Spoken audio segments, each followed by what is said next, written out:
Hello बच्चों, आज हम क्लास 7th में हमारा जो चतुर्थ पाठ है वो पढ़ने वाले हैं। हमारा जो पाठ है क्या नाम है? चाणक्य वचनानि। इस पाठ में जो वचन दिए हुए हैं उसे हम आज पढ़ने वाले हैं। तो आइए हम पढ़ें यहाँ पे। जैसे पहला हमें दिया है, माता सतरुः पिता वेरी येन बालो न पाठितः न शोभते सभा मध्ये हंस मध्ये बको यथा। यानी जिन माता पिता के द्वारा अपने बच्चों को नहीं पढ़ाया जाता है वे अपने बच्चों के शत्रु के समान होते हैं, क्योंकि अशिक्षित सभा के बीच में उसी तरह शोभा नहीं देता है जिस तरह हंसों के बीच में बगुला शोभा नहीं देता है।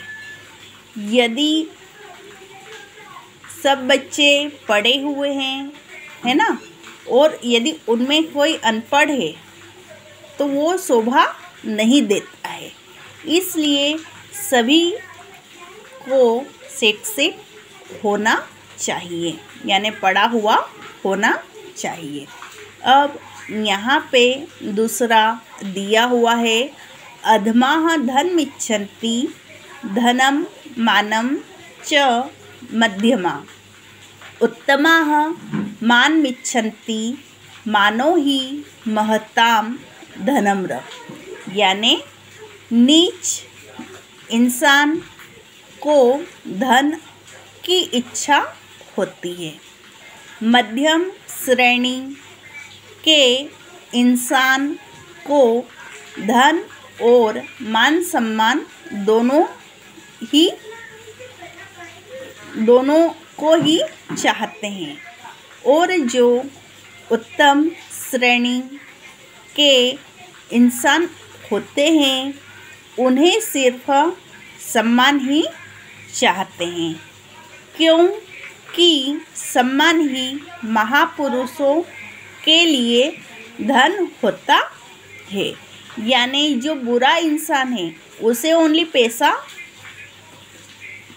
चाहिए, और जो मध्यम इंसान है उसे पैसा और यानी धन और मान दोनों ही चाहिए, और जो उत्तम यानी अच्छा इंसान है उसे सिर्फ महापुरुष है उन्हें सिर्फ मान सम्मान ही चाहिए, क्योंकि जो मान सम्मान है वह उनके लिए धन के समान होता है।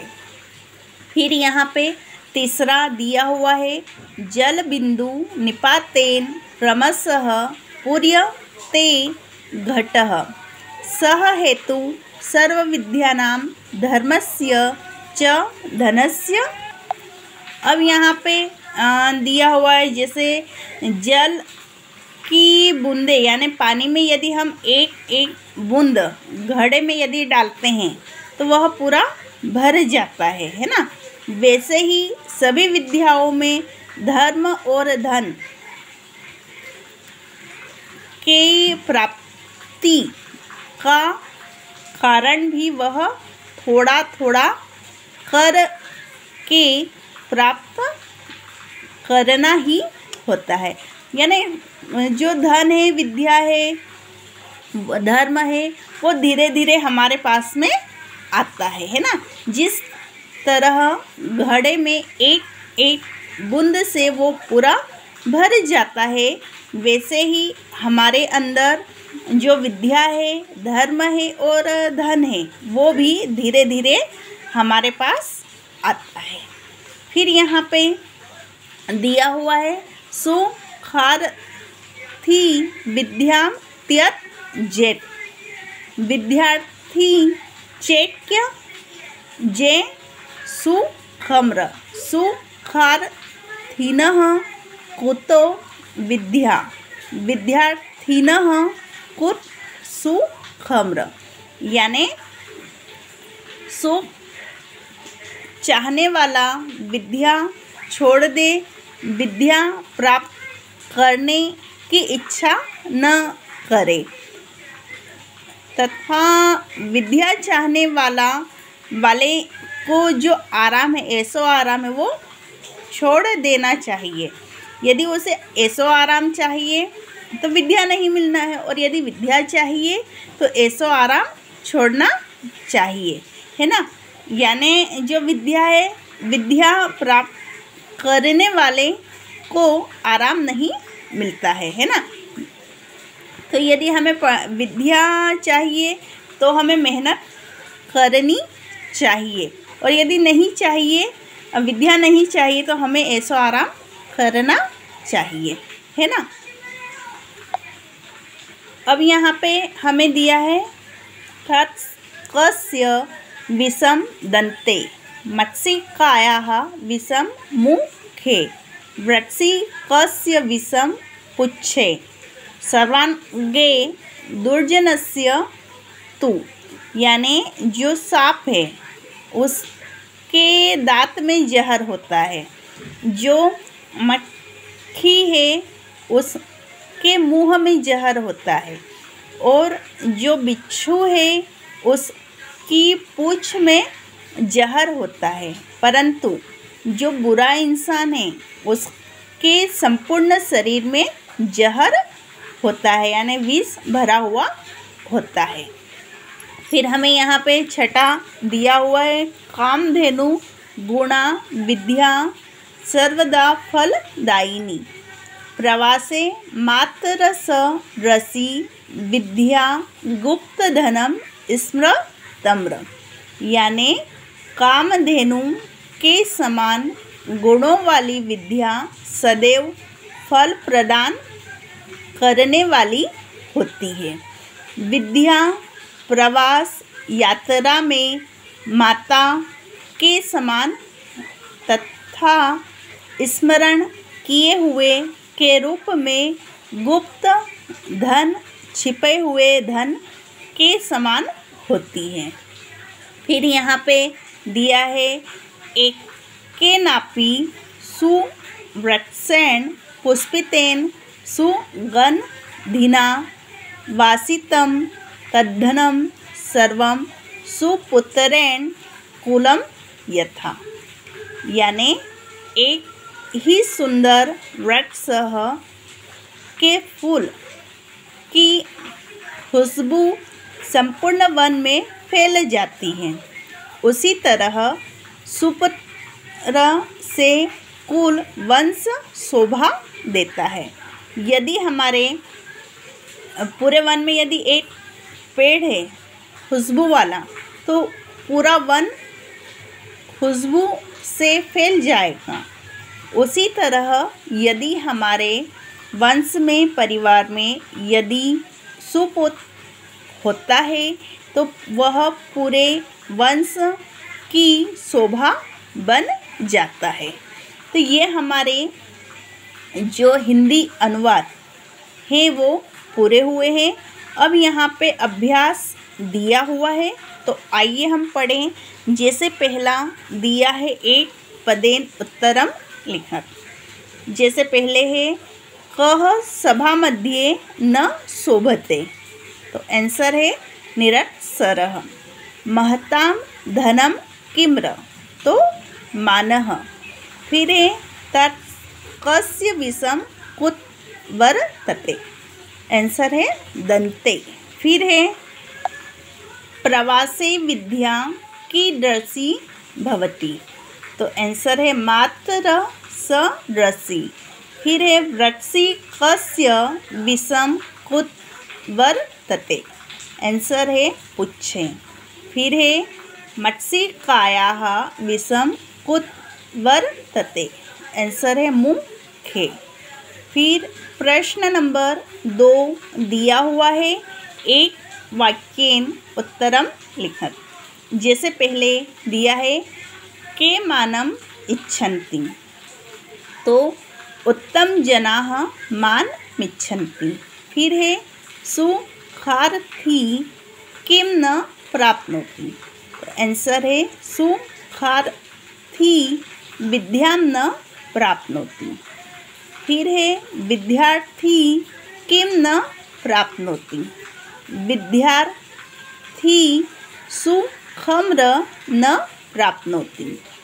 फिर है विद्या कीदृशं धनं भवति। तो विद्या स्मृतेन कारणेन गुप्तधनं भवति। घटः कथं पूर्यते। तो आंसर है जल बिंदु निपातेन क्रमशः घटः पूर्यते।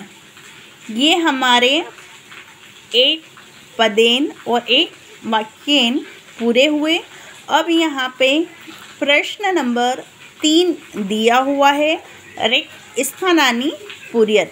यहाँ पे हमें ऑप्शन दिए हुए हैं, जो आंसर है वो हमें यहाँ पे लिखना है।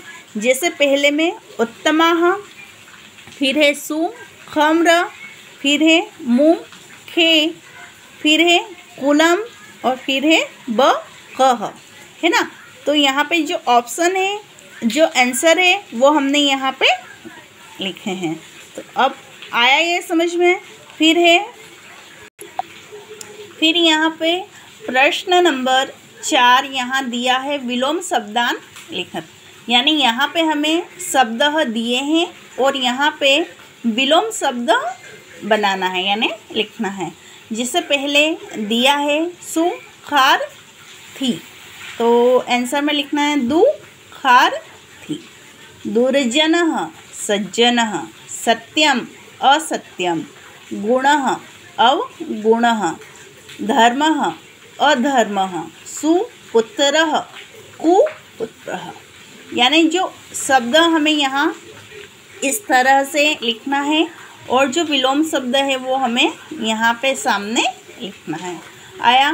फिर प्रश्न नंबर 5 दिया हुआ है।